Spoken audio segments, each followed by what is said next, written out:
നമ്മൾ കേരളത്തിൽ നടന്ന കുംഭമേളയിൽ അന്നദാനത്തിൽ ഒരു ദിവസം 1 ലക്ഷം പേർക്ക് വെച്ച് കൊടുക്കണം. ടോട്ടൽ 50 ലക്ഷത്തിൻ്റെ അടുത്ത്. ഒരു ദിവസം 50,000 60,000 എനിക്ക് കൃത്യമായിട്ട് ഓർമ്മയില്ല. ചെറിയ കാര്യമാണ്. ഏകദേശം അതെ, അത്രയും പേർക്ക്. അത് 15 ദിവസം കൊണ്ട് 7 മണിക്ക് ബ്രേക്ക്ഫാസ്റ്റ് തുടങ്ങി. ആ ബ്രേക്ക്ഫാസ്റ്റ് തീരുന്നതിന് മുന്നേ ലഞ്ച് പ്രിപ്പയർ ചെയ്യണം. അപ്പം ലഞ്ച് 1 മണിക്കോ സ്റ്റാർട്ട് ചെയ്യും. അത് കഴിഞ്ഞ് ലഞ്ച് കഴിയുന്നതിന് മുന്നേ ഡിന്നർ പ്രിപ്പയർ ചെയ്യണം. അപ്പോൾ ഏകദേശം അത് കഴിഞ്ഞ് ഡിന്നർ തീരുന്നതിന് മുന്നേ നെക്സ്റ്റ് ഡേ ബ്രേക്ക്ഫാസ്റ്റും പ്രിപ്പയർ ചെയ്തിട്ട് ഇതേ 2 മണിക്ക് വന്ന് കിടന്നുറങ്ങി. അത് 15 ഡേയ്സ് കണ്ടിന്യൂസ്. അണയാത്ത അടുക്കള. കാരണം നമ്മൾ പല സ്ഥലത്തും അന്നദാനം ഡെയിലി നടത്തുന്നുണ്ട്. ഋഷികേശ് ഉണ്ട്, ഹരിദ്വാർ ഉണ്ട്, കാശിയിലുണ്ട്, തിരുവണ്ണാമല, തിരുച്ചെന്തൂർ, ഇവിടെയൊക്കെ ഇങ്ങനെ ഡെയിലി നടക്കുന്നുണ്ട്. അപ്പം ഞാൻ വിചാരിച്ചു ഓക്കെ 500 പേര് നമുക്ക് മാനേജ് ചെയ്യാം, വലിയ ആൾക്കാരുടെ അടുത്ത് നിന്ന് പണം പിരിക്കാണ്ട് ചെയ്യാം. പക്ഷെ അതല്ല സംഭവം. അറവുശാലകളിൽ നിന്നാണ് യുദ്ധങ്ങൾ തുടങ്ങുന്നത്. കാരണം നമുക്ക് ഒരു ജീവനെ എടുക്കാൻ ഒരു വിഷമമില്ലാണ്ട് വരുമ്പോൾ നമ്മൾ നമ്മുടെ തന്നെ ആൾക്കാരുടെ ജീവനെ എടുക്കും. അതൊരു മിഡിൽ ഈസ്റ്റ് രാജ്യത്ത് ഒരു കാലഘട്ടത്തിൽ ഒട്ടകങ്ങൾ വെള്ളം കുടിച്ചിട്ടാണ് അവിടുത്തെ വരൾച്ചയ്ക്ക് കാരണമായത്. അതിപ്പോ ഓസ്ട്രേലിയയിൽ കൊന്നില്ലേ? പിന്നെ കുറെ ഒട്ടകങ്ങളെ വെടിവെച്ച് വന്നു. കാരണം അവർ വെള്ളം കുടിക്കുന്നതുകൊണ്ട് വെള്ളമില്ല. ഇപ്പൊ ആഫ്രിക്കയില് ഒരു പ്രത്യേക ട്രൈബ് ഉണ്ട്, അവർക്ക് മാനിന്റെ ഒക്കെ ബ്ലഡ് കുടിക്കും. അപ്പൊ അവര് മാനിനെ ഒരു പ്രത്യേക മയക്കുമരുന്ന് അമ്പിന്റെ അറ്റത്ത് തേച്ചിട്ട് അമ്പയും. എന്നിട്ട് ഈ മാൻ പതുക്കെ പതുക്കെ മയങ്ങുന്നിടം വരെ കാത്തിരിക്കും. എന്നിട്ട് ഇതിന്റെ കഴുത്തിൽ ഒരു ചെറിയ ഊട്ട ഉണ്ടാക്കിയിട്ട് ആ ബ്ലഡ് എടുക്കും. ബ്ലഡ് എടുത്തിട്ട് അത് അവിടെ തന്നെ അത് അടച്ച് ഈ മാൻ ഉണരുന്നിടം വരെ കാത്തിരുന്ന് അതിനെ പറഞ്ഞിടും. ഇത് പറയുമ്പോൾ നമ്മൾ ചിന്തിക്കേണ്ട വേറൊരു സാധനമാണ്, ലോകത്ത് ഇപ്പോൾ അങ്ങയ്ക്ക് ആരാധകരും അങ്ങയ്ക്ക് ഫോളോവേഴ്സും ലോകത്ത് എനിക്ക് തോന്നുന്നു ഒരു 10-20 രാജ്യങ്ങളിലെങ്കിലും 98 രാജ്യങ്ങളിൽ പ്രവർത്തനമുണ്ട്. അത്ര എൻ്റെ അറിവില്ലായ്മ ക്ഷമിക്കണം. ഈ 98 രാജ്യങ്ങൾ അങ്ങ് സഞ്ചരിക്കുകയും അങ്ങുമായി സംവദിക്കുകയും ഒക്കെ ചെയ്യുന്നത് സാധാരണക്കാരിൽ ഉപരിയായി ഒരു മനോഭാവമുള്ള ആൾക്കാരായിരിക്കും. അപ്പോൾ അവരെയൊക്കെ കാണുകയും ഒക്കെ ചെയ്യുമ്പോൾ ഈ യുദ്ധം പോലുള്ള ഒരവസ്ഥയിൽ നിന്ന് നമുക്ക് ഈ ലോകത്തെ കൺവേർട്ട് ചെയ്യാനുള്ള സ്പേസ് ഇല്ലേ? എന്താണ് ഈ സംഭവിച്ചുകൊണ്ടിരിക്കുന്നത്? സ്പേസ് ഉണ്ട്. ശാന്തി സമാധാനം എന്നുള്ളതിന് സ്പേസ് ഉണ്ട്. പക്ഷെ അതിൽ വിശ്വസിക്കണം. നമ്മൾ പലരും വിശ്വസിക്കുന്നില്ല. അത് ഈ ഒരു കഥയിലുണ്ടില്ല.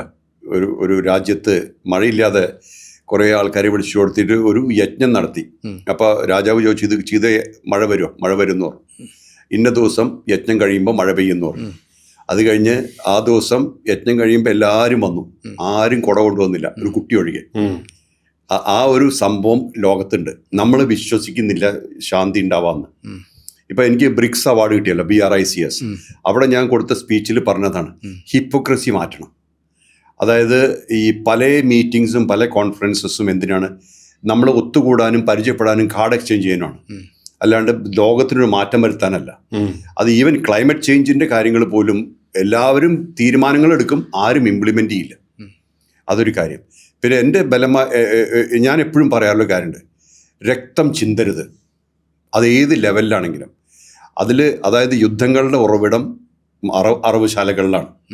അവിടുന്ന് തുടങ്ങും. കാരണം നമുക്ക് ഒരു ജീവനെ നശിപ്പിക്കാനുള്ള ഒരു ദുഃഖമില്ലെങ്കിൽ, അല്ലെങ്കിൽ ഒരു വിഷമില്ലെങ്കിൽ നമ്മൾ അത് അവിടുന്ന് സ്റ്റാർട്ട് ചെയ്യും.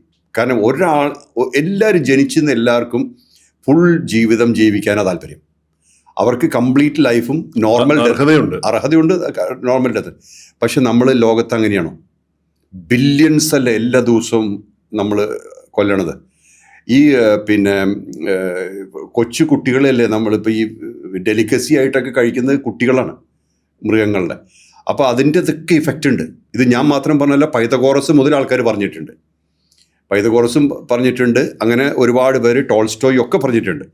അതായത് അറവുശാലകളിൽ നിന്നാണ് യുദ്ധങ്ങൾ തുടങ്ങുന്നത്.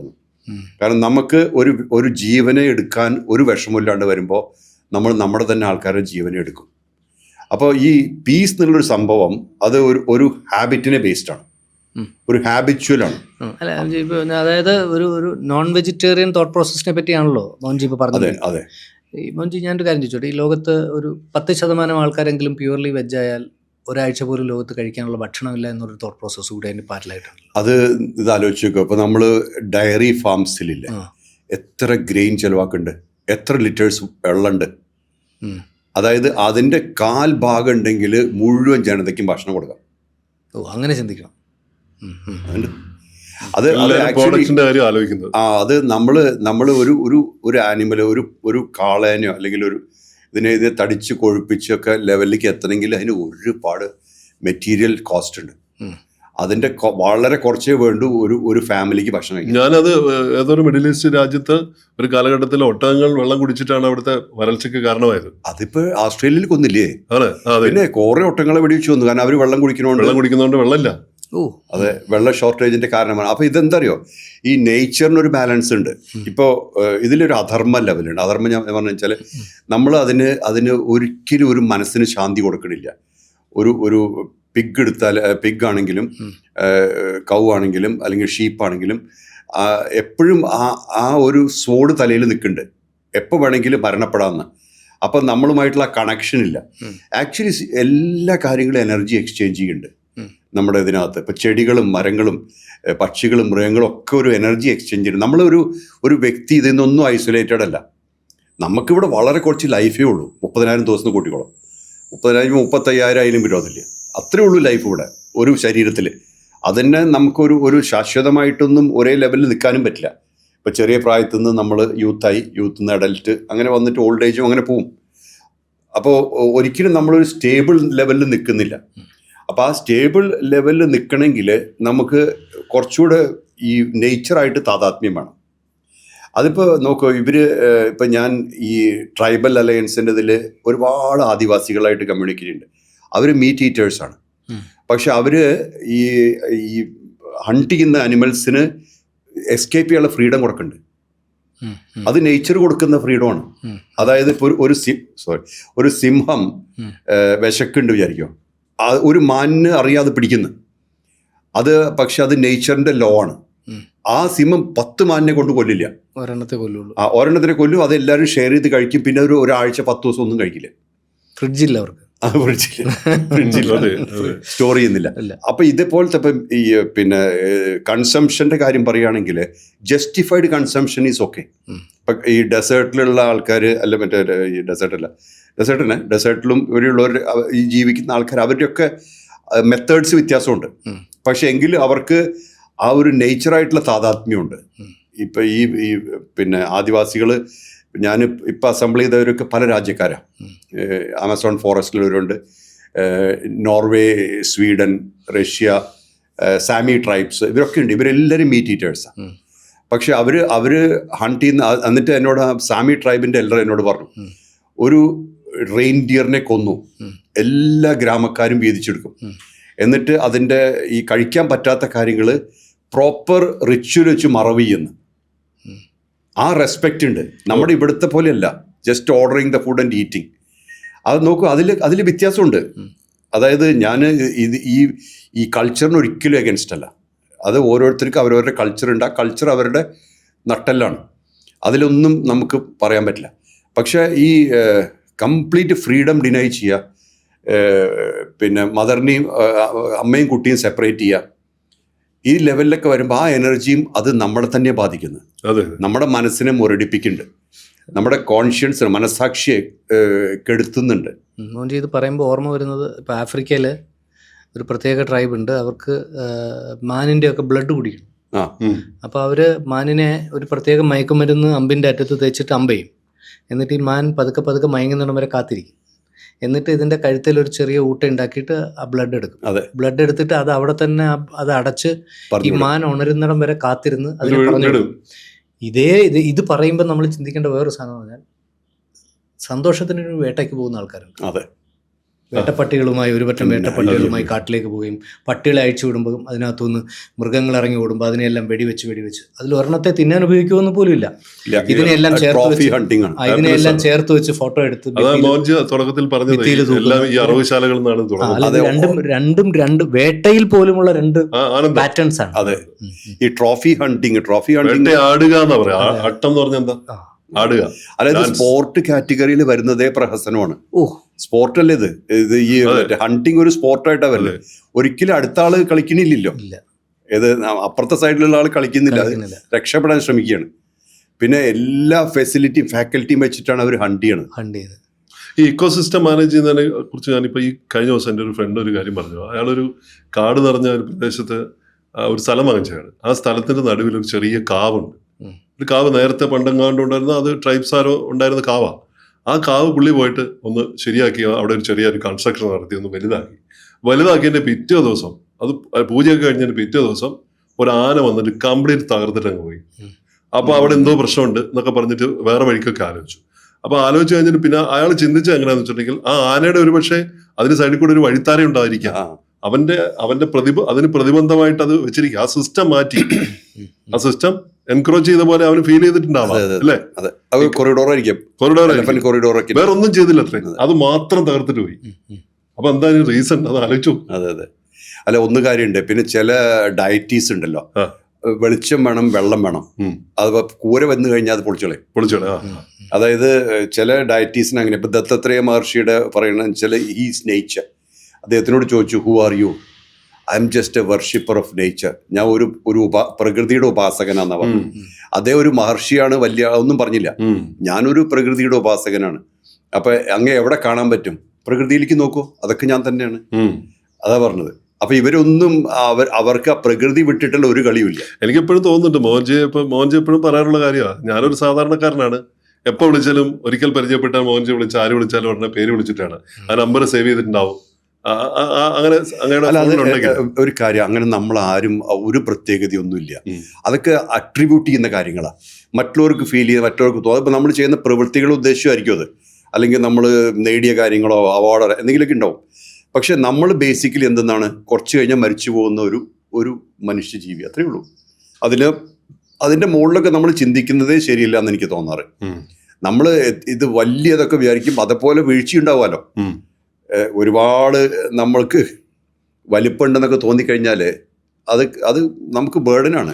ഒരാളുടെ സാന്നിധ്യം കൊണ്ട് മറ്റൊരാൾക്ക് വലിയ സന്തോഷം ഉണ്ടാകുന്നു, അയാളുടെ ജീവിതത്തിൽ വലിയ വളർച്ച ഉണ്ടാകുന്നു, പോസിറ്റീവായിട്ട് വളർച്ച ഉണ്ടാകുന്നു. ആ പ്രോസസ്സ് എങ്ങനെയാണ് നടക്കുക? അതിൽ ഒന്ന് സെൽഫ്ലെസ് ആയിരിക്കണം.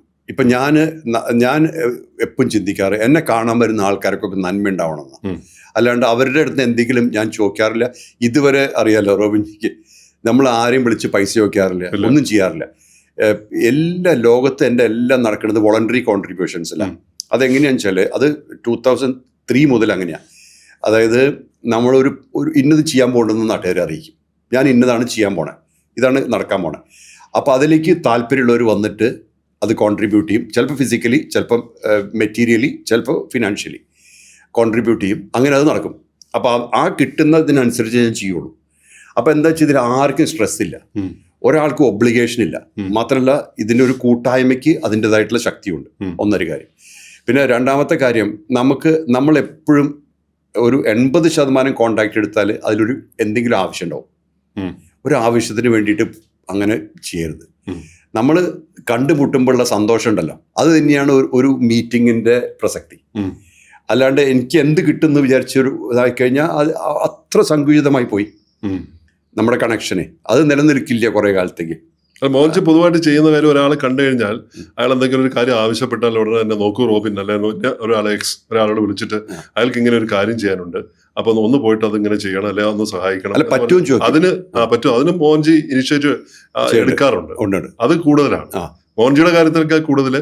അങ്ങനെ ആകുമ്പോ ഈ മോഹൻജി ഫൗണ്ടേഷന്റെ പ്രവർത്തനങ്ങൾ, ആസ്ഥാനം, മറ്റു ആക്ടിവിറ്റി ഒക്കെ ഒരു വളരെ കുറച്ച് വാക്കുകളിൽ പറഞ്ഞു. മോഹൻജി ഫൗണ്ടേഷന്റെ ഹെഡ് ഓഫീസ് സ്വിറ്റ്സർലാൻഡാണ്, ബേൺ എന്നുള്ള സ്ഥലത്ത്. ആക്ടിവിറ്റി ഇപ്പോൾ പറഞ്ഞ പോലെ 90-95 രാജ്യത്തുണ്ട്. പിന്നെ രജിസ്റ്റേർഡ് 21 രാജ്യത്തുണ്ട്. അതായത് ഫൗണ്ടേഷനായിട്ട് രജിസ്റ്റർ ചെയ്ത് 21 രാജ്യത്തുണ്ട്. ആസ്ഥാനങ്ങൾ, സ്പേസസ് 14 രാജ്യത്തുണ്ട്. 14 രാജ്യത്ത് 20 സ്പേസസ് ഉണ്ട്. ചില സ്ഥലത്ത് 2 ഉണ്ട്, 2-3 ഉണ്ട്. അപ്പം അങ്ങനെ അതാണ് ഇപ്പോഴത്തെ ഒരു സ്റ്റേറ്റ്. അതൊക്കെ നടക്കുന്നത് ഒരു ഗ്ലോബൽ കൗൺസിലുണ്ട്, 9 പേരുടെ. ഈ 9 പേരുടെ ഗ്ലോബൽ കൗൺസിലാണ് ഈ ഫുൾ ഇൻഫ്രാസ്ട്രക്ചർ റൺ ചെയ്യണം. ഓരോ രാജ്യത്തും അവിടെ ഒരു കൗൺസിലുണ്ട്. ഇതെല്ലാം ഇലക്റ്റഡ് ആണ്. അതായത് ഒരു കാര്യം ചെയ്യണം വിചാരിക്കും, അത് അവർ ടേബിളിൽ വെക്കും, അതിൽ ആൾക്കാർ വോട്ട് ചെയ്യും, എന്നിട്ട് അതിൽ പാസ്സായത് നടത്തും, അതല്ലെങ്കിൽ നടത്തില്ല. അപ്പോൾ ഒരു ഡെമോക്രാറ്റിക് ലെവലിൽ അത് ക്രിയേറ്റ് ചെയ്തിട്ടുണ്ട്. അപ്പോൾ ഇതിൽ ഞാൻ ഇൻവോൾവ് ആവില്ല. ഞാനിതിൽ ഒരു കാര്യത്തിലും ഞാൻ പേഴ്സണലി പോയിട്ട് അത് ചെയ്യണമെന്ന് പറയില്ല. അപ്പോൾ ഈ ഓർഗനൈസേഷണൽ സ്ട്രക്ചർ ഉണ്ടാക്കുന്നതിൽ മോഹൻജി അത് ഞാൻ കോൺട്രിബ്യൂട്ട് ചെയ്തിട്ടുണ്ട്. സ്ട്രക്ചർ ഉണ്ടാക്കുന്നതിൽ കോൺട്രിബ്യൂട്ട് ചെയ്തു. പിന്നെ ഇവരൊക്കെ ഏബിൾ ആൾക്കാരാണ്. ഒരുപാട് സ്ഥലത്തുള്ളതൊക്കെ IIT പ്രൊഡക്ട്സ് ആണ്, IIM അങ്ങനെയൊക്കെയുള്ള ആൾക്കാരാണ്. അപ്പോൾ അവർക്ക് അറിയാം, മാനേജ്മെന്റ് അറിയാം, എല്ലാം അറിയാം. പിന്നെ നമുക്ക് ആവശ്യമുള്ളൂ അറിയാം. പിന്നെ നമ്മുടെ മെയിനായിട്ട് ഇപ്പോൾ ലോകത്ത് നടക്കണമെന്ന് പറഞ്ഞു കഴിഞ്ഞാൽ ഈ പരോപകാര, അതായത് ചാരിറ്റി വർക്കാണ്. അങ്ങനത്തെ വർക്ക് നടക്കുമ്പോൾ അതും ഓരോന്നും നമ്മൾ പ്രപ്പോസ് ഇത് ചെയ്യാൻ പോകണമെന്ന് പറയും. ഇപ്പം മെക്സിക്കോ സ്കൂളുകളിൽ അന്നദാനം തുടങ്ങി, ഒരു സ്കൂളിൽ തുടങ്ങിയത്. അത് നമ്മൾ ഒരു ഫെപ്പോ എന്ന് പറഞ്ഞിട്ടുണ്ട്, അവരുടെ ഒരു ആദിവാസികളുടെ ഒരു കൂട്ടായ്മ. അതിൽ തന്നെ 8 ലക്ഷത്തിൽ ചില മെമ്പേഴ്സ് ഉണ്ട്, ഇനിയും വരുന്നുണ്ട്, വലുതായിക്കൊണ്ടിരിക്കണോ. അപ്പോൾ അവരുമായിട്ട് ചേർന്നാ ചെയ്തത്. അപ്പോൾ അവർ ഐഡന്റിഫൈ ചെയ്ത സ്കൂളിലാണ് നമ്മൾ തുടങ്ങിയത്. അപ്പോൾ അവർക്കും റെസ്പോൺസിബിലിറ്റി ഉണ്ട് നമ്മുടെ പോലെ തന്നെ. അപ്പോൾ അങ്ങനെ നമ്മൾ നല്ല കൂട്ടായ്മകൾ കൂടെ ചേർന്ന് ചെയ്യും. ഉദാഹരണത്തിന് വേൾഡ് ട്രൈബൽ അലയൻസ്, നമ്മൾ ഡൊമിനിക്കിന്റെ ഒക്കെ പോലുള്ള. അതെ അല്ലേ? അത് പക്ഷെ നമ്മുടെ തന്നെ ഓർഗനൈസേഷനാണ്. WTA നമ്മൾ സ്ഥാപിച്ചാണ്. സ്ഥാപിച്ചത് ഞാനാണ് ഫൗണ്ടർ. അത് ലണ്ടനിലാണ്, ലണ്ടൻ ബേസ്ഡ് ആണ്. അത് തന്നെ ആക്ട് ഫൗണ്ടേഷൻ ഉണ്ട്, 23 കൊല്ലമായിട്ട്. ആക്ട് ഫൗണ്ടേഷൻ 31 രാജ്യത്തുണ്ട് ചാരിറ്റി വർക്ക് ചെയ്യുന്നുണ്ട്. ആക്ട് ഫൗണ്ടേഷൻ ഭക്ഷണം, ക്ലോത്തിങ്, പിന്നെ ചില സ്ഥലത്ത് ഷെൽട്ടർ ചെയ്തിട്ടുണ്ട്. ഇപ്പോൾ ആമസോൺ ഫോറസ്റ്റിലൊക്കെ ഷെൽട്ടർ നമ്മൾ സപ്പോർട്ട് ചെയ്തിട്ടുണ്ട്. പിന്നെ മെഡിസിൻ, ഹെൽത്ത് കെയർ, എൻവിറോൺമെന്റ്, ഇതൊക്കെ ആക്ട് ഫൗണ്ടേഷൻ്റെ അണ്ടറിലാണ്. അതിലൊന്നും സ്പിരിച്വൽ ആക്ടിവിറ്റി ഇല്ല. അത് ഇതുപോലെ കൗൺസിലർ റൺ ചെയ്യണം. അതിന്റെ ഹെഡ് ഓഫീസ് ലണ്ടനാണ്. ഈ മോഹൻജി ഫൗണ്ടേഷന്റെ ഹെഡ് ഓഫീസ് സ്വിറ്റ്സർലാൻഡ്. പിന്നെ WTA ഹെഡ് ഓഫീസ് ലണ്ടനിലാണ്. WCA പിന്നെ അത് എന്റർടൈനേഴ്സിന്റെ കൂട്ടായ്മ, വേൾഡ് കോൺഷ്യസ് അലയൻസ്, അത് അമേരിക്കയാണ്. അതെ, അതിൽ പല ഈ ഹോളിവുഡ് ആൾക്കാരും അവരൊക്കെ ഉണ്ട്. ക്രെയ്ഗ് ഒക്കെ പോലുള്ള അല്ലെ? ക്രെയ്ഗ് ശരിക്കും പറഞ്ഞാൽ ഇതിലൊന്നുമില്ല. ക്രെയ്ഗ് അവൻ്റെ ഭയങ്കര വലിയ ഓർഗനൈസേഷൻ അവൻ തന്നെയുണ്ട്, സീ ചേഞ്ച് ഓർഗനൈസേഷൻ. അത് ഞാൻ സപ്പോർട്ട് ചെയ്യുന്നുണ്ട്. അതെ, അയാൾ 1000 ഏക്കർ ഫോറസ്റ്റ് പ്രൊട്ടക്ട് ചെയ്യുന്ന കടലിന്റെ അടിയില്. മറ്റേ ഓസ്കാർ വിന്നർ ആയിട്ടുള്ള, അതെ, മറ്റേ ഇതുണ്ടല്ലോ, ഒക്ടോബസ് ടീച്ചർ, മുഴുവൻ പേര് ക്രിസ് കേക്ക് അല്ല, ക്രെയ്ഗ് ഫോസ്റ്റർ. അയാള് പിന്നെ എക്സ്ട്രാ ഓർഡിനറി ആള്. അത് പിന്നെ ഈ ആറ്റൻബറോ ഉണ്ട് അതില്, ജെയിൻ ഗുഡോൾ അല്ലേ മരിച്ചുപോയി, അവരുണ്ടായിരുന്നു. പിന്നെ ക്രിസ്റ്റീന, ഷാർക്കുകളുടെ കൂടെ ഡൈവ് ചെയ്യണം, ക്രിസ്റ്റീന അതിലുണ്ട്. അങ്ങനെ സീ ചേഞ്ച് പ്രോജക്റ്റിൽ കുറെ പേരുണ്ട്. അത് ഞാൻ സപ്പോർട്ട് ചെയ്യുന്ന ഒരു പ്രോജക്റ്റാണ്. 1000 ഏക്കർ സ്കെൽപ്പ് ഫോറസ്റ്റ് കടലിന്റെ അടിയിൽ. അതിൻ്റെതായിട്ടുള്ള ഇക്കോസിസ്റ്റം ഉണ്ട് കടലിൽ. അവിടെ മാത്രം ഉണ്ടാവുന്ന പിന്നെ ജീവജാലങ്ങളുണ്ട്. ഒക്ടോപസ് ഒക്കെ ആ കെൽപ്പ് ഫോറസ്റ്റിന്റെ പ്രോഡക്റ്റ്. ഈ വ്യത്യാസം എന്താ വെച്ചേ, ഇവരൊക്കെ ഈ വേൾഡ് ക്ലാസ് ആൾക്കാരൊക്കെ ഉള്ളപ്പോൾ അവരെ കാണുന്നത് നമ്മളെ ഇരിക്കുന്ന പോലെ തന്നെയാണ് മോഹൻജി അവരെയും കാണുന്നത്. ഒരു വ്യത്യാസമൊന്നുമില്ല. നമുക്ക് തോന്നുന്നു മോഹൻജിയാണ് നമ്മളെ ഏറ്റവും അടുത്ത സുഹൃത്ത്. അങ്ങനെ തന്നെ നമുക്ക് ഫീൽ ചെയ്യുന്നു. എനിക്ക് ക്രെയ്ഗ് പറഞ്ഞൊരു കാര്യം, അയാൾ എന്നോട് പറഞ്ഞു, ഞാൻ കടലിന്റെ അടിത്തട്ടിലേക്ക് ഡൈവ് ചെയ്യുന്ന ആളാണ്, മോഹൻജി കോൺഷ്യസ്നെസ്സിന്റെ അടിത്തട്ടിലേക്ക് ഡൈവ് ചെയ്യുന്ന ആളാണ്. നമ്മൾ തമ്മിലുള്ള ബന്ധം അതാണ്. ഇപ്പം ഈ മോഹൻജിയുടെ ആക്ടിവിറ്റീസിനെ പറ്റി നമ്മൾ സംസാരിക്കുമ്പോൾ, നമ്മൾ കേരളത്തിൽ നടന്ന കുംഭമേളയിൽ നടന്ന അതെ അന്നദാനത്തിൽ ഒരു ദിവസം 1 ലക്ഷം പേർക്ക് വെച്ച് കൊടുക്കുന്നത്, ടോട്ടൽ 50 ലക്ഷത്തിന്റെ അടുത്ത്. ഒരു ദിവസം 50,000 60,000, എനിക്ക് കൃത്യമായിട്ട് ഓർമ്മയില്ല. ചെറിയ കാര്യമാണ്. ഏകദേശം അതെ, അത്രയും പേർക്ക്. അത് 15 ദിവസം കൊണ്ട്. അത് പക്ഷെ നമുക്ക് ടു ബി ഓണസ്റ്റ് അതിന്റെ സ്കോപ്പ് അറിയില്ലായിരുന്നു. ഞാൻ ലണ്ടനിലുള്ള സമയത്താണ് ഈ കോള് വന്നത്, ആനന്ദവനം സ്വാമിജിയുടെ.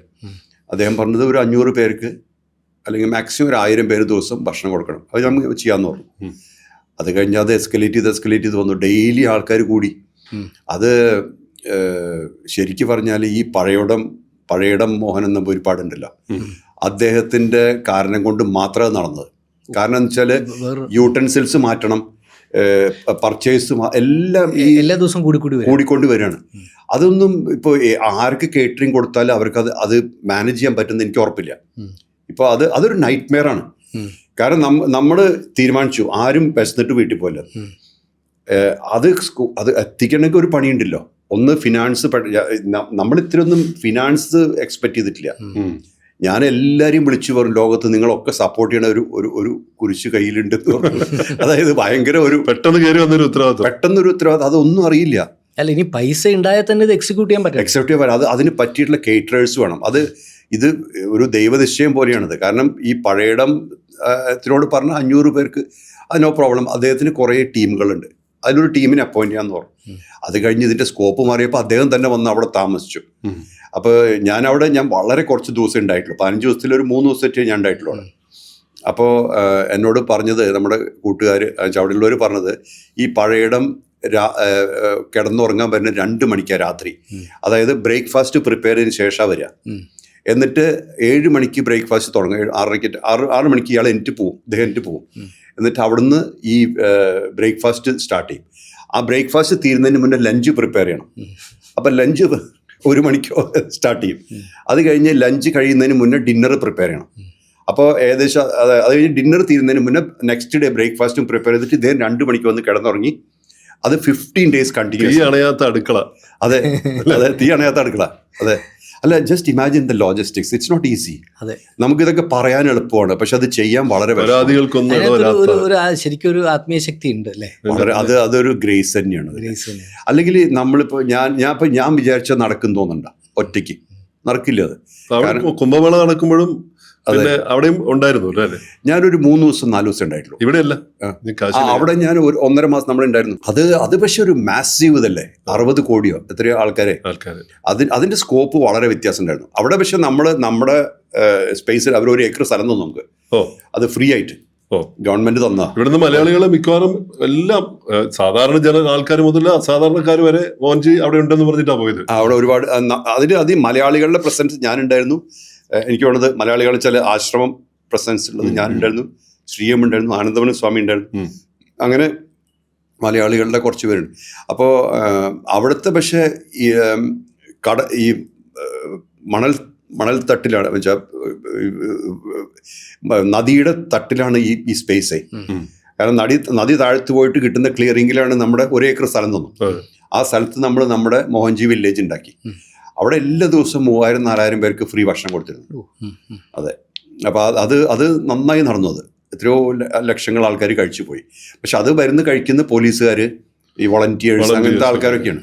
അപ്പൊ നമ്മൾ അവർക്ക് പ്രിഫറൻസ് കൊടുത്തത് ഇവരൊക്കെയാണല്ലോ ഇത് നന്നായി നടത്തുന്നത്. അതൊരു ആത്മവിശ്വാസം നൽകി ഇവിടെ നൽകാൻ അല്ലേ? അതും ഇതുമായിട്ട് ബന്ധം. ഇതെനിക്ക് ശരിക്കും പറഞ്ഞാൽ ഇതെനിക്ക് അറിയില്ലായിരുന്നു എന്തതിന്റെ സ്കോപ്പ് എന്ന്. I want to be very honest. കേരളത്തിൽ നടന്ന കുംഭമേളയ്ക്ക് ഇത്ര ആള് വരുമെന്ന് പോലും ആരും അറിയില്ലായിരുന്നു. അതല്ല, അത് ആനന്ദവനം സ്വാമിജി എന്നോട് പറഞ്ഞപ്പോഴും ഞാൻ വിചാരിച്ചത് ഒരു 500 പേരല്ലേ വി ക്യാൻ മാനേജ് എന്നാ വിചാരിച്ച്. കാരണം നമ്മൾ പല സ്ഥലത്തും അന്നദാനം ഡെയിലി നടത്തുന്നുണ്ട്. ഋഷികേശ് ഉണ്ട്, ഹരിദ്വാർ ഉണ്ട്, കാശിയിലുണ്ട്, ഇവിടെ ഉണ്ട്, എന്താണ് തിരുവണ്ണാമല, തിരുച്ചെന്തൂർ, ഇവിടെയൊക്കെ ഇങ്ങനെ ഡെയിലി നടക്കുന്നുണ്ട്. അപ്പം ഞാൻ വിചാരിച്ചു ഓക്കെ 500 പേര് നമുക്ക് മാനേജ് ചെയ്യാം, വലിയ ആൾക്കാരുടെ അടുത്ത് നിന്ന് പണം പിരിക്കാണ്ട് ചെയ്യാം. പക്ഷെ അതല്ല സംഭവം.